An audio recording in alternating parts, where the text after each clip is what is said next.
Hello students, पिछले lecture ਦੇ ਵਿੱਚ ਆਪਾਂ ਨੇ ਇਲੈਕਟ੍ਰਿਕ ਚਾਰਜ, ਇਲੈਕਟ੍ਰੋਸਟੈਟਿਕ ਫੋਰਸ, ਕੂਲਮਸ ਲਾ ਇਹਨਾਂ ਬਾਰੇ ਪੜਿਆ ਸੀਗਾ। ਅੱਜ ਦੇ ਇਸ ਲੈਕਚਰ ਦੇ ਵਿੱਚ ਆਪਾਂ ਪੜਾਂਗੇ ਇਲੈਕਟ੍ਰਿਕ ਫੀਲਡ ਬਾਰੇ। ਇਲੈਕਟ੍ਰਿਕ ਫੀਲਡ ਕੀ ਹੈ? ਕੋਈ ਵੀ ਚਾਰਜ ਹੈ, ਚਾਹੇ ਉਹ ਪੋਜ਼ਿਟਿਵ ਚਾਰਜ ਹੈ ਚਾਹੇ ਉਹ ਨੈਗੇਟਿव ਚਾਰਜ ਹੈ, ਠੀਕ, ਉਸ ਦੇ ਆਲੇ ਦੁਆਲੇ ਇੱਕ ਰੀਜਨ ਹੁੰਦਾ, ਇੱਕ ਸਪੇਸ ਹੁੰਦਾ, ਕੋਈ ਜਗ੍ਹਾ ਹੁੰਦੀ ਜਿੱਥੇ ਤੱਕ ਉਸ ਦੀ ਫੋਰਸ ਨੂੰ ਆਪਾਂ ਮੈਜ਼ਰ ਕਰ ਸਕਦੇ ਹਾਂ।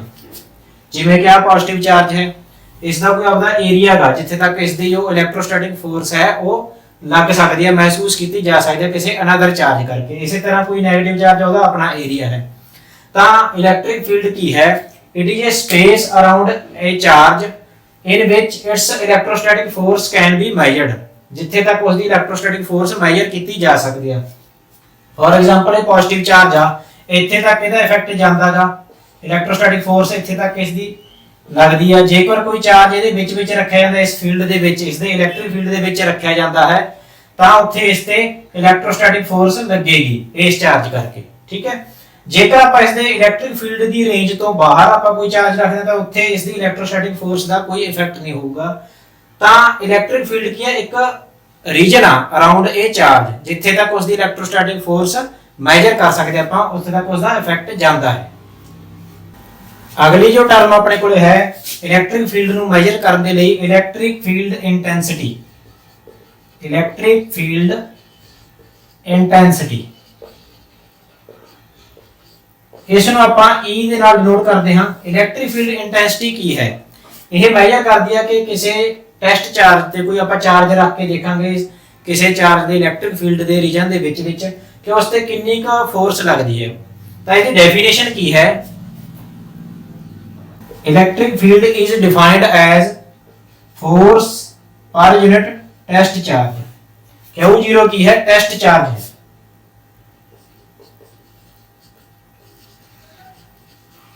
जो ਆਪਾਂ ਇਸ ਦੀ ਇਲੈਕਟ੍ਰਿਕ ਫੀਲਡ ਦੇ ਵਿੱਚ ਰੱਖ ਕੇ ਕੋਈ ਟੈਸਟ ਚਾਰਜ ਰੱਖਾਂਗੇ, ਜਿਵੇਂ ਇਸ ਤਰ੍ਹਾਂ ਇੱਥੇ ਰੱਖੇ ਆਪਾਂ Q0, ਆਹ ਮੰਨ ਲਓ ਚਾਰਜ ਹੈ Q, ਤਾਂ Q ਦੇ ਰੀਜਨ ਦੇ ਵਿੱਚ, ਉਸ ਦੇ ਫੀਲਡ ਦੇ ਵਿੱਚ ਆਪਾਂ Q0 ਟੈਸਟ ਚਾਰਜ ਰੱਖਾਂਗੇ। ਜੋ ਟੈਸਟ ਚਾਰਜ ਹੁੰਦਾਗਾ ਉਸ ਦੀ ਇੱਕ ਕੁਆਲਿਟੀ ਹੈ, ਉਹ ਪੋਜ਼ਿਟਿਵ ਹੋਣਾ ਚਾਹੀਦਾ। ਆਪਾਂ ਹਮੇਸ਼ਾ ਇਹ ਅਜ਼ੂਮ ਕਰਕੇ ਚੱਲਦੇ ਹਾਂ ਕਿ ਜੋ ਟੈਸਟ ਚਾਰਜ ਹੈ ਉਹ ਪੋਜ਼ਿਟਿਵ ਟੈਸਟ ਚਾਰਜ ਰੱਖਿਆਗਾ। ਤਾਂ ਕਿਸੇ ਪੋਜ਼ਿਟਿਵ ਟੈਸਟ ਚਾਰਜ ਤੇ ਜਿੰਨੀ ਫੋਰਸ ਲੱਗ ਰਹੀ ਹੈ, ਜੇ ਆਪਾਂ ਉਸ ਨੂੰ ਉਹਦੇ ਨਾਲ ਡਿਵਾਈਡ ਕਰ ਦਈਏ ਯੂਨਿਟ ਜੋ ਪੋਜ਼ਿਟਿਵ ਟੈਸਟ ਚਾਰਜ ਹੈ, ਤਾਂ ਜੋ ਆਨਸਰ ਆਏਗਾ ਉਹ ਹੋਗਾ electric field intensity. Electric field intensity is also A vector quantity, क्योंकि फोर्स दे नु चार्ज नाल डिवाइड करके आ रही है। ते इसदी डायरेक्शन की गल करिए, इलैक्ट्रिक फील्ड की जो डायरेक्शन है इलैक्ट्रिक फील्ड इंटेंसिटी दी, वो always positive to negative charge हुंदी है। ये पॉजिटिव चार्ज तो इलैक्ट्रिक फील्ड की इंटेंसिटी की जो डायरेक्शन है वो नेगेटिव वाल नूं हुंदी है। बाद दे विच आपां इलैक्ट्रिक फील्ड लाइनस बारे भी पढ़ांगे, जिस दे विच आपां पढ़ांगे कि electric field lines start from positive charge and end at negative charge, ठीक। सॉरी, इस दे विच एंटर होंदियां ने ते पॉजिटिव चार्ज ओरिजिनेट होंदियां ने, नेगेटिव चार्ज दे विच एंटर होंदियां। एक होर आपां एग्जांपल लेने आगे, मान लो कि आह अपने कोल जिस तरह आपां पिछले लेक्चर दे विच पढ़िया सीगा कि कंटीन्यूअस चार्ज डिस्ट्रीब्यूशन हो सकदी है। मान लो आ कोई प्लेट आ पॉजिटिवली चार्ज, इधर कोई प्लेट है नेगेटिवली चार्ज, तो इन दोनों प्लेट्स के जो इलैक्ट्रिक फील्ड जनरेट होगा, इलैक्ट्रिक फील्ड इंटेंसिटी की जो डायरेक्शन है वो किधरों किधर होगी, from positive plate to negative plate. ये इलैक्ट्रिक फील्ड इंटेंसिटी की डेफिनेशन डायरेक्शन होगी। हुण इलैक्ट्रिक फील्ड इंटेंसिटी नूं आपां शॉर्ट फॉर्म दे विच इलैक्ट्रिक फील्ड कह सकते हैं, ठीक है, कह देंगे। मैं मोस्टली मतलब इलैक्ट्रिक फील्ड इंटेंसिटी नूं इलैक्ट्रिक फील्ड ही कह देनागा, ताकि what is the electric field of this quantity. Okay, I hope कि तुहानूं ये पता लग गया होगा electric field and electric field intensity. So आपां ने पढ़िया है कि electric field intensity is equal to force per unit test charge. तो इत्थों फोर्स का फार्मूला क्या आ गया, E × Q0। तो ये फार्मूले नाल आपां न्यूमेरिकल्स वगैरह सॉल्व कर सकते हैं, बाद विच आपां न्यूमेरिकल डिस्कस करांगे, उत्थे ये फार्मूला लग सकदा, अप्लाई हो सकदा। ਤੇ ਇੱਥੇ ਇੱਕ ਲਿਮਿਟ ਹੈ ਆਪਣੇ ਕੋਲ, ਜੋ ਇਲੈਕਟ੍ਰਿਕ ਫੀਲਡ ਇੰਟੈਂਸਿਟੀ ਦੀ ਡੈਫੀਨੇਸ਼ਨ ਹੈ, ਇਹਦੇ ਵਿੱਚ ਇੱਕ ਆਪਾਂ ਲਿਮਿਟ ਵੀ ਪੁੱਟ ਕਰ ਸਕਦੇ ਹਾਂ। ਕਈ ਬੁੱਕਸ ਦੇ ਵਿੱਚ ਲਿਖਿਆ ਹੋਇਆ कि E is equal to limit Q approaches to 0। जो टेस्ट चार्ज है वो बहुत स्मॉल होना चाहिए, यूनिट पॉजिटिव टेस्ट चार्ज कहने हैं अपन उसਨੂੰ फोर्स डिवाइडेड बाय ये एक्चुअल डेफिनेशन है इलेक्ट्रिक फील्ड इंटेंसिटी ਦੀ। ठीक, नॉर्मली ਆਪਾਂ ਇਸ ਨੂੰ ਇਸ ਤਰ੍ਹਾਂ ਵੀ ਲਿਖ ਸਕਦੇ ਹਾਂ। ਅੱਗੇ ਹੁਣ ਆਪਾਂ ਗੱਲ ਕਰਾਂਗੇ SI units. Electric field intensity ਦੀ ਜੋ SI यूनिट्स ਹੈ ਉਹ ਸਿੰਪਲੀ ਆਪਾਂ ਇਸ ਨੂੰ ਡਿਵਾਈਡ ਕਰਕੇ ਪਤਾ ਕਰ ਸਕਦੇ ਹਾਂਗੇ। फोर्स ਦੀ ਯੂਨਿਟ ਹੁੰਦੀ ਹੈ ਨਿਊਟਨ ਤੇ ਚਾਰਜ ਦੀ ਕੂਲਮ, ਤਾਂ ਨਿਊਟਨ ਪਰ ਕੂਲਮ ਇਸ ਦੀ SI यूनिट ਆ ਗਈ। ਇੱਕ ਇਹਦੀ ਹੋਰ ਯੂਨਿਟ ਹੁੰਦੀ ਹੈ ਜੀ ਵੋਲਟ ਪਰ ਮੀਟਰ। ਇਹ ਆਪਾਂ ਬਾਅਦ ਦੇ ਵਿੱਚ ਡਿਸਕਸ ਕਰਾਂਗੇ। ਇਹਦਾ ਇੱਕ ਫਾਰਮੂਲਾ ਹੁੰਦਾ ਹੈ E dV/dr। ਇਹ ਫਾਰਮੂਲੇ ਤੋਂ ਆਈ ਹੋਈ ਹੈ।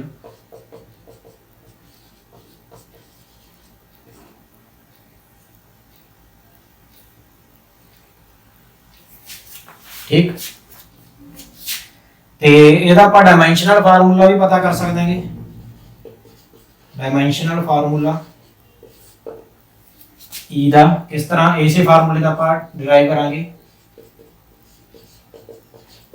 फोर्स का dimensional formula divided by charge का। फोर्स का ਹੁੰਦਾ mLt-2, चार्ज का ਹੁੰਦਾਗਾ एम्पीयर इनटू टाइम। तो ਇਹਨੂੰ आंसर करके ਆਪਣੇ ਕੋਲ ਆ ਗਿਆ mLt-3 A-1। ਇਹ ਦਾ डायमेंशनल फार्मूला है। ठीक, ਹੁਣ ਆਪਾਂ ਗੱਲ ਕਰਦੇ ਹਾਂ ਕਿ force on A charge in electric field. मान लो कोई चार्ज है, चार्ज दो तरह के पढ़े ने अपने पॉजिटिव ते नेगेटिव। मान लो कोई चार्ज है वो इलेक्ट्रिक फील्ड दे विच आ गया तो उस ते जो फोर्स लग रही है वो फोर्स का फार्मूला की है आपां हुणे पढ़िया F = Q × E। ये हैगा टेस्ट चार्ज। कोई भी टेस्ट चार्ज है पॉजिटिव, मतलब टेस्ट चार्ज का वैसे पॉजिटिव हुंदागा ते आपां इह फार्मूले नूं कॉमनली भी यूज कर सकते हैं। F = QE ये कॉमन फार्मूला भी है एक कि किसी चार्ज ते ਆਪਾਂ ਨੇ फोर्स पता करनी होवे। ਇਹ ਚਾਰਜ ਤੇ ਆਪਾਂ फोर्स पता करांगे इलेक्ट्रिक फील्ड E ਦੇ ਵਿੱਚ। ਤਾਂ ਮੰਨ ਲਓ ਆਪਣੇ ਕੋਲੇ ਕੋਈ ਇਸ ਤਰ੍ਹਾਂ ਦੀ ਡਿਸਟ੍ਰੀਬਿਊਸ਼ਨ ਹੈ, ਪੋਜ਼ਿਟਿਵ ਪਲੇਟ ਹੈ, ਇੱਧਰ ਨੈਗੇਟਿਵ ਪਲੇਟ ਹੈ ਤੇ ਆਪਣੇ ਕੋਲੇ ਇਲੈਕਟ੍ਰਿਕ ਫੀਲਡ ਦੀ ਡਾਇਰੈਕਸ਼ਨ ਕੀ ਹੋਗੀ from positive to negative. Always positive ਤੋਂ ਨੈਗੇਟਿਵ ਵੱਲ ਨੂੰ ਇਲੈਕਟ੍ਰਿਕ ਫੀਲਡ ਦੀ ਡਾਇਰੈਕਸ਼ਨ ਹੁੰਦੀ ਹੈ, ਇਲੈਕਟ੍ਰਿਕ ਫੀਲਡ ਇੰਟੈਂਸਿਟੀ ਦੀ। ਤਾਂ ਆਪਾਂ ਇੱਥੇ E ਦੀ ਡਾਇਰੈਕਸ਼ਨ ਦਿਖਾ ਦਿੰਦੇ ਹਾਂ। ਤੇ ਜੇ ਇਸ ਇਲੈਕਟ੍ਰਿਕ ਫੀਲਡ ਦੇ ਵਿੱਚ ਹੁਣ ਆਪਾਂ ਆਪਣੇ ਕੋਲ ਦੋ ਤਰ੍ਹਾਂ ਦੇ ਚਾਰਜ ਹੋਗੇ, ਇੱਕ ਪੋਜ਼ਿਟਿਵ ਇੱਕ ਨੈਗੇਟਿਵ। ਮੰਨ ਲਓ ਇੱਥੇ ਪੋਜ਼ਿਟਿਵ ਚਾਰਜ ਆਉਂਦਾਗਾ, ਇਹ ਚਾਰਜ Q ਜੋ ਪੋਜ਼ਿਟਿਵ ਆ ਤਾਂ ਇਸ ਤੇ ਫੋਰਸ ਕਿੱਧਰ ਨੂੰ ਲੱਗੇਗੀ ਪੋਜ਼ਿਟਿਵ, ਇੱਥੇ ਪੋਜ਼ਿਟਿਵ ਆ ਜੂਗਾ ਸਾਈਨ। ਤਾਂ F ਦੀ ਜੋ ਡਾਇਰੈਕਸ਼ਨ ਆ ਫੋਰਸ ਦੀ ਡਾਇਰੈਕਸ਼ਨ ਆ ਉਹ ਸੇਮ ਐਜ਼ ਇਲੈਕਟ੍ਰਿਕ ਫੀਲਡ ਦੀ ਡਾਇਰੈਕਸ਼ਨ ਹੋਵੇਗੀ। मतलब कि ਇਸ ਤੇ ਜੋ ਫੋਰਸ ਲੱਗੇਗੀ ਇਸ ਡਾਇਰੈਕਸ਼ਨ ਦੇ ਵਿੱਚ ਹੀ ਲੱਗੇਗੀ ਪੋਜ਼ਿਟਿਵ ਚਾਰਜ ਤੇ। ਠੀਕ ਹੈ, ਸੋ ਇਹਨੂੰ ਆਪਾਂ ਇੰਗਲਿਸ਼ ਦੇ ਵਿੱਚ ਕਿਵੇਂ ਲਿਖਾਂਗੇ कि if a positive charge is placed in electric field then this charge accelerate in the direction of electric field। electric field the direction ਦੇ ਵਿੱਚ ਹੀ accelerate ਹੋਊਗਾ, ਉਸ ਵੱਲ ਹੀ move ਕਰੇਗਾ। ਹੁਣ ਜੇ ਆਪਾਂ ਗੱਲ ਕਰੀਏ 네ਗੇਟਿਵ ਚਾਰਜ ਦੀ, 네ਗੇਟਿਵ ਚਾਰਜ ਦੇ ਵਿੱਚ ਆਪਣੇ ਕੋਲ Q ਦੀ ਵੈਲਿਊ ਮਾਈਨਸ ਦੇ ਵਿੱਚ ਆ ਜਾਏਗੀ ਤਾਂ ਫੋਰਸ ਕਿੰਨੀ ਆ ਜਾਊਗੀ F = -QE। ਤੇ ਇੱਥੇ ਮਾਈਨਸ ਹੈ ਜਿਹੜਾ E ਦੇ ਅੱਗੇ ਮੰਨ ਸਕਦੇ ਆਪਾਂ, ਤਾਂ ਫੋਰਸ ਤੇ ਇਲੈਕਟ੍ਰਿਕ ਫੀਲਡ ਇੰਟੈਂਸਿਟੀ ਦੀ ਡਾਇਰੈਕਸ਼ਨ ਕੀ ਹੋਗੀ ਆਪੋਜ਼ਿਟ ਹੋਗੀ। ਤਾਂ ਜੇ ਇਸ 네ਗੇਟਿਵ ਚਾਰਜ ਦੇ ਫੋਰਸ ਕਿਸ ਡਾਇਰੈਕਸ਼ਨ ਦੇ ਵਿੱਚ ਲੱਗੂਗੀ ਇਸ ਡਾਇਰੈਕਸ਼ਨ ਦੇ ਵਿੱਚ, ਆਪੋਜ਼ਿਟ ਟੂ ਇਲੈਕਟ੍ਰਿਕ ਫੀਲਡ। ਤਾਂ ਆਪਾਂ ਇੱਥੇ ਇੰਗਲਿਸ਼ ਦੇ ਵਿੱਚ ਬੋਲ ਸਕਦੇ ਹਾਂ ਕਿ when a negative charge is placed in electric field then the force direction of force is opposite to electric field। जो चार्ज है वो किधर ਨੂੰ मूव करेगा, एक्सेलरेट किधर ਨੂੰ करेगा opposite to the direction of electric field।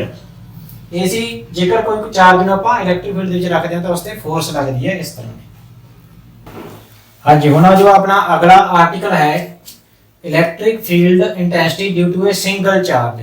Single charge ਨੂੰ ਆਪਾਂ ਮੋਨੋਪੋਲ ਵੀ ਕਹਿ ਦਿੰਦੇ ਹਾਂ। ਮੋਨੋ मतलब ਸਿੰਗਲ, ਮੋਨੋਪੋਲ मतलब ਸਿੰਗਲ ਪੋਲ, ਇੱਕ ਪੋਲ ਕੋਈ ਇੱਕ ਚਾਰਜ ਹੈ। ਸਿੰਗਲ ਚਾਰਜ ਕਰਕੇ ਮੰਨ ਲਓ ਪੋਜ਼ਿਟਿਵ ਚਾਰਜ ਹੈ ਜਾਂ ਨੈਗੇਟਿਵ ਵੀ ਹੋ ਸਕਦਾ, ਇੱਕ ਸਿੰਗਲ ਚਾਰਜ ਕਰਕੇ ਇਲੈਕਟ੍ਰਿਕ ਫੀਲਡ ਇੰਟੈਂਸਿਟੀ ਦਾ ਜੋ ਫਾਰਮੂਲਾ ਹੈ ਉਹ ਆਪਾਂ ਡਰਾਈਵ ਕਰਨਾ ਹੈ। ਠੀਕ ਹੈ, ਉਹਦੇ ਵਾਸਤੇ ਆਪਾਂ ਕੰਸੀਡਰ ਕਰਾਂਗੇ, ਕੰਸੀਡਰ ਇਹ ਪੋਜ਼ਿਟਿਵ ਚਾਰਜ, ਕੰਸੀਡਰ ਇਹ ਪੋਜ਼ਿਟਿਵ ਚਾਰਜ ਮੰਨ ਲਓ Q ਮੰਨ ਲਿਆ ਮੈਂ ਪੋਜ਼ਿਟਿਵ ਚਾਰਜ। ਕੰਸੀਡਰ ਇਹ ਪੋਜ਼ਿਟਿਵ ਚਾਰਜ Q, ਠੀਕ ਹੈ।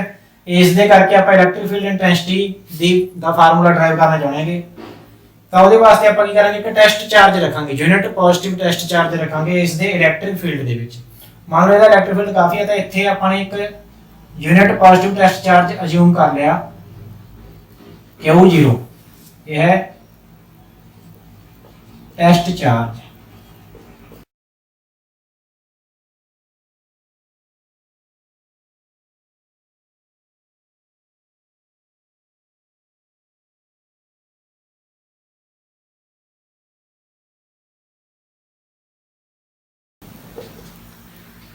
मान लो कि ये जो टेस्ट चार्ज पे आ वो इस तो r डायरेक्शन r डिस्टेंस ते पे आ उसकी डायरेक्शन इधर नु आ जो अपने r वेक्टर लेगा, ता इस पॉजिटिव टेस्ट चार्ज ते इस चार्ज करके जो फोर्स लगेगी वो कूलम्स फोर्स होगी, कूलम्स लॉ दे अकॉर्डिंग उसका फार्मूला आएगा, तो कितनी फोर्स लगेगी इस चार्ज ते, फोर्स का फार्मूला कितना हो गया अपने को according to Coulomb's law,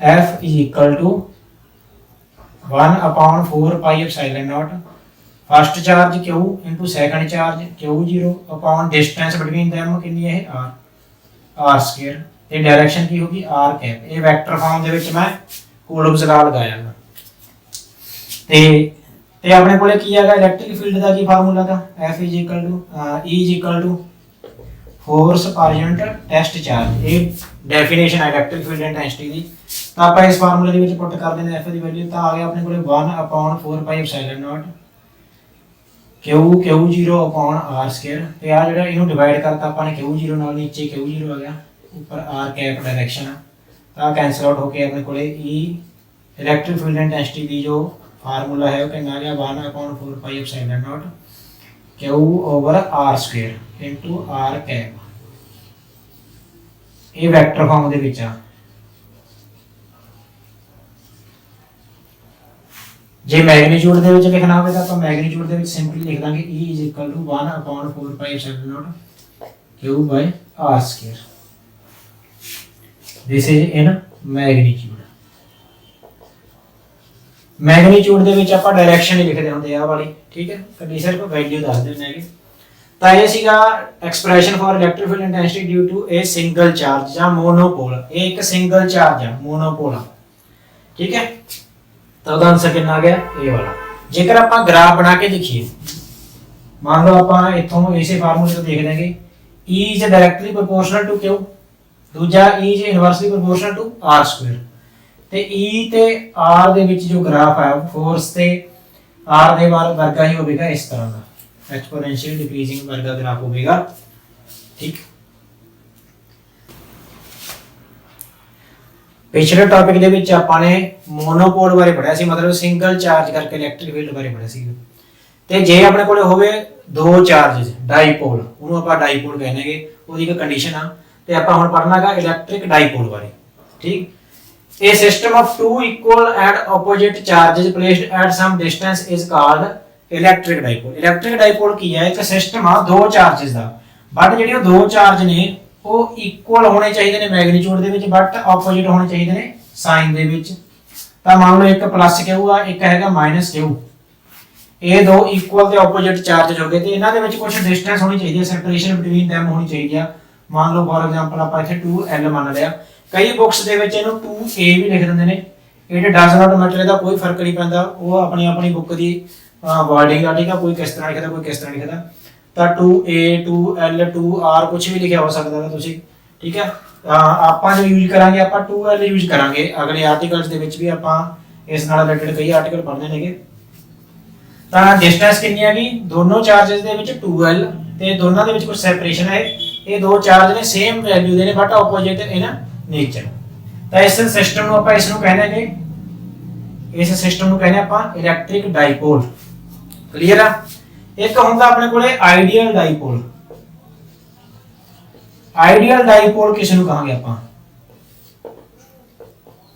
ideal ਡਾਈਪੋਲ ਕੀ ਹੈਗਾ ਤਾਂ ਇਲੈਕਟ੍ਰਿਕ ਡਾਈਪੋਲ ਹੀ ਆ, ਠੀਕ ਹੈ। ਆਈਡੀਅਲ ਡਾਈਪੋਲ ਉਸ ਨੂੰ ਕਹਾਂਗੇ ਜਿਹਦੇ ਵਿੱਚ ਜੋ ਡਿਸਟੈਂਸ ਹੈ ਉਹ ਵੈਰੀ ਸ਼ਾਰਟ ਹੋਵੇ, ਵੈਰੀ ਸਮਾਲ ਹੋਵੇ, ਤੇ ਜੋ ਚਾਰਜ ਦੀ ਵੈਲਿਊ ਆ ਉਹ ਵੈਰੀ ਹਾਈ ਹੋਵੇ, ठीक है।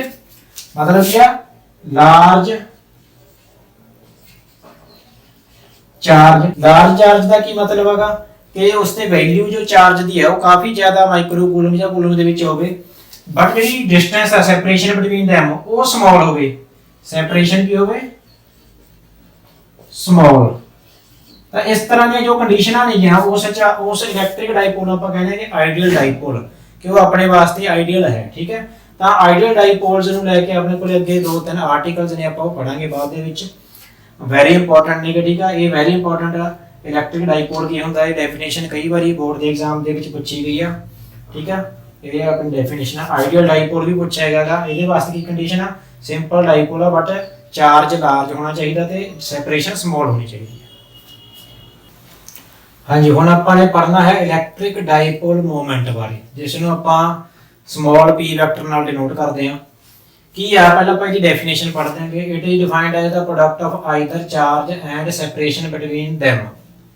ਠੀਕ ਹੈ, ਆਪਾਂ ਨੇ ਡਾਈਪੋਲ ਬਾਰੇ ਹੁਣੇ ਪੜ੍ਹ ਕੇ ਹਟਾਂਗੇ ਕਿ ਇੱਕ ਪੋਜ਼ਿਟਿਵ ਚਾਰਜ ਇੱਕ ਨੈਗੇਟਿਵ ਚਾਰਜ ਸੇਮ ਚਾਰਜ ਹੁੰਦੇ ਨੇ, ਇਹਨਾਂ ਦੇ ਵਿੱਚ ਕੁਝ ਸੈਪਰੇਸ਼ਨ ਹੁੰਦੀ ਹੈ, ਮੰਨ ਲਓ 2l। ਤਾਂ ਇਸ ਨੂੰ ਕਹਿੰਦੇ ਆਪਾਂ ਇਲੈਕਟ੍ਰਿਕ ਡਾਈਪੋਲ। ਤਾਂ ਕੀ ਆ ਇਲੈਕਟ੍ਰਿਕ ਡਾਈਪੋਲ ਮੂਵਮੈਂਟ? ਕੀ ਆ ਇਹ ਆਪਾਂ ਸਿੰਪਲੀ ਡੈਫੀਨੇਸ਼ਨ ਦੇ ਅਕੋਰਡਿੰਗ Q 2l।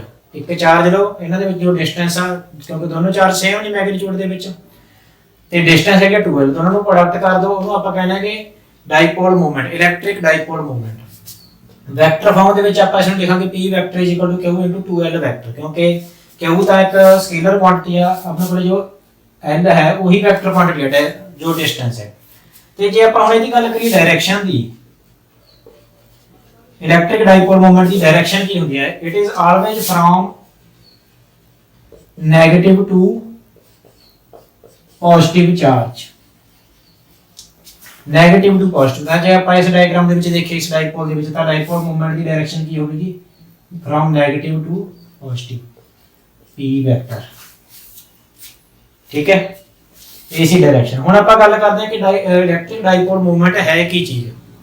ਜਿਸ ਤਰ੍ਹਾਂ ਆਪਾਂ ਪਹਿਲਾਂ ਪੜਿਆਗਾ ਮੋਨੋਪੋਲ ਬਾਰੇ ਪੜਿਆ ਆਪਾਂ ਨੇ, ਹੁਣ ਤੱਕ ਚਾਰਜ ਬਾਰੇ ਪੜਿਆ, ਸਿੰਗਲ ਚਾਰਜ ਬਾਰੇ ਪੜਿਆਗਾ ਕਿ ਸਿੰਗਲ ਚਾਰਜ ਹੁੰਦਾਗਾ Q। ਠੀਕ ਹੈ, ਇਹ ਚਾਰਜ ਦੀ ਵੈਲਿਊ ਹੈ ਸਿੰਗਲ ਚਾਰਜ ਵਾਸਤੇ। ਹੁਣ ਡਾਈਪੋਲ ਮੂਵਮੈਂਟ ਕੀ ਹੈ? ਡਾਈਪੋਲ ਮੂਵਮੈਂਟ ਦਾ ਮਤਲਬ ਹੈ ਕਿ ਜਦੋਂ ਇਸ ਤਰ੍ਹਾਂ ਦਾ ਸਿਸਟਮ, ਡਾਈਪੋਲ ਸਿਸਟਮ ਹੁੰਦਾ, ਇੱਕ ਪੋਜ਼ਿਟਿਵ ਤੇ ਨੈਗੇਟਿਵ ਚਾਰਜ, ਉਹਨਾਂ ਦੇ ਵਿੱਚ ਕੁਝ very short distance, small distance ਹੁੰਦੀ ਹੈ ਆਈਡੀਅਲ ਡਾਈਪੋਲ ਵਾਸਤੇ। ਤਾਂ ਉਸ ਟਾਈਮ ਤੇ ਜੋ ਸਿਸਟਮ ਆ, ਇਸ ਦਾ ਜੋ ਇਫੈਕਟ ਪੈਂਦਾ ਕਿਸੇ ਦੂਜੀ ਚੀਜ਼ ਤੇ, ਉਹ ਜੋ ਉਸ ਦੀ ਜੋ ਵੈਲਿਊ ਆ ਚਾਰਜ ਦੀ, ਠੀਕ ਹੈ, ਚਾਰਜ ਵਰਗੀ ਵੈਲਿਊ ਆ, ਉਸ ਨੂੰ ਆਪਾਂ ਡਾਈਪੋਲ ਮੂਵਮੈਂਟ ਕਹਿੰਦੇ ਹਾਂ। ਸਿੰਗਲ ਚਾਰਜ ਵਾਸਤੇ ਆਪਾਂ, ਮੋਨੋਪੋਲ ਵਾਸਤੇ ਆਪਾਂ ਇਕੱਲਾ ਚਾਰਜ ਲਿਖ ਦਿੰਦੇ ਹਾਂ Q। ਠੀਕ, ਡਾਈਪੋਲ ਵਾਸਤੇ ਆਪਾਂ ਲਿਖਾਂਗੇ ਡਾਈਪੋਲ ਮੂਵਮੈਂਟ। ਜੇ ਚਾਰ ਚਾਰਜਾਂ ਦਾ ਸਿਸਟਮ ਹੋਵੇ, ਇਸ ਤਰ੍ਹਾਂ ਆਪਣੇ ਕੋਲ ਇੱਕ ਅਗਲਾ ਸਿਸਟਮ ਹੁੰਦਾ 4 ਦਾ, 4 ਦਾ, ਪੋਜ਼ਿਟਿਵ ਨੈਗੇਟਿਵ ਪੋਜ਼ਿਟਿਵ ਨੈਗੇਟਿਵ, ਇਹ ਹੈ, ਇਸ ਨੂੰ ਕਹਿੰਦੇ ਕੁਆਡਰੂਪੋਲ। ਇਹ ਚਾਰ ਚਾਰਜ ਨੇ, ਇਹਨਾਂ ਚਾਰਾਂ ਦੇ ਵਿੱਚ ਕੁਝ ਡਿਸਟੈਂਸ ਸੈਪਰੇਸ਼ਨ ਆ, ਚਾਰਜ ਸੇਮ ਨੇ, +Q -Q +Q -Q, ਇਹਨੂੰ ਆਪਾਂ ਕਹਿੰਦੇ ਆ ਕੁਆਡਰੂਪੋਲ। ਕੁਆਡਰੂਪੋਲ ਕਿਉਂ ਆ ਇਹ? ਕਿਉਂਕਿ ਇਹ 4 ਤੋਂ ਬਣਿਆ ਹੋਇਆ। ਇਹ ਡਾਈਪੋਲ ਕਿਉਂ ਆ? ਕਿਉਂਕਿ ਇਹ 2 ਤੋਂ ਬਣਿਆ ਹੋਇਆ ਹੈ, 2 ਚਾਰਜ ਦਾ ਸਿਸਟਮ ਆ, ਇਕੁਅਲ ਐਂਡ ਆਪੋਜ਼ਿਟ। ਇਹ 4 ਚਾਰजेस ਦਾ, 4 ਚਾਰजेस ਦਾ ਸਿਸਟਮ ਆ, ਤਾਂ ਕਰਕੇ ਕੁਆਡ ਲਿਖਿਆ ਗਿਆ, ਆਪੋਜ਼ਿਟ ਐਂਡ, ਠੀਕ ਹੈ, ਇਕੁਅਲ ਇਨ ਮੈਗਨੀਟਿਊਡ। ਇਹਦਾ ਜੋ ਹੋਵੇਗਾ ਹੋਊਗਾ ਕੁਆਡਰੂਪੋਲ ਮੂਵਮੈਂਟ। ਠੀਕ ਹੈ, ਕੀ ਹੋਊਗਾ ਇਸਦਾ? ਕੁਆਡਰੂਪੋਲ ਮੂਵਮੈਂਟ। ਇਹ ਚਾਰਾਂ ਕਰਕੇ ਜੋ ਇੱਕ ਇਫੈਕਟ ਪਵੇਗਾ ਚਾਰਜ ਦਾ, ਇੱਕ ਸਿੰਗਲ, ਮਤਲਬ ਕਿ ਇਹ ਸਿੰਗਲ ਚਾਰਜ ਹੋ ਗਿਆ, ਆ ਡਾਈਪੋਲ ਹੋ ਗਿਆ, ਇਹਨੂੰ ਆਪਾਂ ਡਾਈਪੋਲ ਮੂਵਮੈਂਟ ਕਹਿੰਦੇ ਆ, ਕੁਆਡਰੂਪੋਲ ਨੂੰ ਕੁਆਡਰੂਪੋਲ ਮੂਵਮੈਂਟ ਕਹਾਂਗੇ। ਇਸ ਤਰ੍ਹਾਂ ਅਗਲੀ, ਮਤਲਬ ਕਿ ਅੱਗੇ ਦੇ ਅੱਗੇ ਸਟੈਪ ਬਾਈ ਸਟੈਪ ਅਗਲੀ ਵੈਲਿਊ ਹੈ, ਠੀਕ ਹੈ, ਇੱਕ ਤਰ੍ਹਾਂ ਦੀ। ਤਾਂ ਇਹ ਸੀਗਾ electric dipole movement. p vector ਹੈ, ਇਹਦਾ ਫਾਰਮੂਲਾ ਹੈ ਜੀ, direction from negative to positive, always ਯਾਦ ਰੱਖਣਾਗਾ। ਠੀਕ ਹੈ, ਤੇ ਇਹ very very very important topic ਹੈ, ਬਹੁਤ ਵਾਰੀ ਬੋਰਡ ਦੇ ਐਗਜ਼ਾਮ ਦੇ ਵਿੱਚ ਪੁੱਛਿਆ ਗਿਆ ਹੈਗਾ। ਇਸ ਦੀ definition, define electric dipole movement, ਤੇ ਇਹਦੀ ਯੂਨਿਟ ਦੀ ਗੱਲ ਕਰ ਲੈਣੇ ਆਪਾਂ ਹੁਣ। SI ਯੂਨਿਟ ਕਿੰਨੀ ਹੈ ਇਹਦੀ? SI ਯੂਨਿਟ ਕੀ ਹੈ? ਆਪਾਂ ਇਸ ਫਾਰਮੂਲੇ 'ਚ ਲਿਖਾਂਗੇ ਕੂਲੰਬ ਇਨਟੂ, ਕੀ ਹੈ ਇਹ? ਚਾਰਜ ਇਨਟੂ ਡਿਸਟੈਂਸ ਹੈ ਇੱਕ ਤਰ੍ਹਾਂ ਦੀ, ਤਾਂ ਕੂਲੰਬ ਇਨਟੂ ਮੀਟਰ, ਤਾਂ SI ਯੂਨਿਟ ਹੋਗੀ ਕੂਲੰਬ ਮੀਟਰ। ਠੀਕ, ਇਹ ਹੋ ਗਈ ਇਸ ਦੀ SI ਯੂਨਿਟ। ਇਸੇ ਤਰ੍ਹਾਂ ਆਪਾਂ ਇਹਦਾ ਡਾਇਮੈਂਸ਼ਨਲ ਫਾਰਮੂਲਾ ਵੀ ਲਿਖ ਸਕਦੇ ਹਾਂਗੇ। ਡਾਇਮੈਂਸ਼ਨਲ ਫਾਰਮੂਲਾ ਕਿਵੇਂ ਲਿਖਾਂਗੇ ਆਪਾਂ? ਇਸੇ ਤੋਂ ਚਾਰਜ ਦਾ ਡਾਇਮੈਂਸ਼ਨਲ ਫਾਰਮੂਲਾ ਹੁੰਦਾ ਹੈ AT, ਤੇ ਡਿਸਟੈਂਸ ਹੁੰਦਾ L, ਤਾਂ AT × L। ਇਹਦਾ ਡਾਇਮੈਂਸ਼ਨਲ ਫਾਰਮੂਲਾ ਹੋ ਗਿਆ। Dimensional formula m0 l1 t1 ਤੇ a1, ਇਹ ਇਹਦਾ ਡਾਇਮੈਂਸ਼ਨਲ ਫਾਰਮੂਲਾ ਹੋ ਗਿਆ। ਸੋ ਇਹ ਸੀ ਅੱਜ ਦੇ ਆਪਣੇ ਟੌਪਿਕ ਇਲੈਕਟ੍ਰਿਕ ਫੀਲਡ ਕੀ ਹੁੰਦਾ, ਇਲੈਕਟ੍ਰਿਕ ਫੀਲਡ ਇੰਟੈਂਸਿਟੀ ਕੀ ਹੁੰਦੀ ਹੈ ਹਨਾ, ਡਾਈਪੋਲ ਕੀ ਹੁੰਦਾ, ਇਲੈਕਟ੍ਰਿਕ ਡਾਈਪੋਲ ਮੂਵਮੈਂਟ ਕੀ ਹੁੰਦਾਗਾ। ਆਪਾਂ ਨੇ ਸਿੰਗਲ ਚਾਰਜ ਕਰਕੇ ਮੋਨੋਪੋਲ ਕਰਕੇ ਇਲੈਕਟ੍ਰਿਕ ਫੀਲਡ ਇੰਟੈਂਸਿਟੀ ਦਾ ਐਕਸਪ੍ਰੈਸ਼ਨ ਡਰਾਈਵ ਕੀਤਾ ਸੀਗਾ, ਫਾਰਮੂਲਾ ਬਣਾਇਆ ਸੀਗਾ। ਤੇ ਅਗਲੇ ਜੋ ਨੈਕਸਟ ਵੀਡੀਓਜ਼ ਦੇ ਵਿੱਚ ਆਪਾਂ ਇਲੈਕਟ੍ਰਿਕ ਡਾਈਪੋਲ ਕਰਕੇ ਇਲੈਕਟ੍ਰਿਕ ਫੀਲਡ ਦੀ ਵੈਲਿਊ ਪਤਾ ਕਰਾਂਗੇ, ਠੀਕ ਹੈ, ਡਾਈਪੋਲ ਕਰਕੇ। ਉਹ ਵੈਰੀ ਇੰਪੋਰਟੈਂਟ ਟੌਪਿਕਸ ਨੇਗੇ। 5 ਨੰਬਰ ਦਾ ਜੋ ਕੁਐਸਚਨ ਆਉਣਾਗਾ ਉਸੇ ਟੌਪਿਕ ਦੇ ਵਿੱਚੋਂ ਆਉਣਾਗਾ, ਠੀਕ ਹੈ। ਤਾਂ ਉਸ ਨੂੰ ਅਗਲੇ ਆਪਣੇ ਜੋ ਨੈਕਸਟ ਲੈਕਚਰ ਆ ਉਸ ਨੂੰ ਕਦੇ ਵੀ ਮਿਸ ਨਾ ਕਰਨਾ, very important for board exam CBSE and PSE ਵੀ ਦੋਨਾਂ ਵਾਸਤੇ।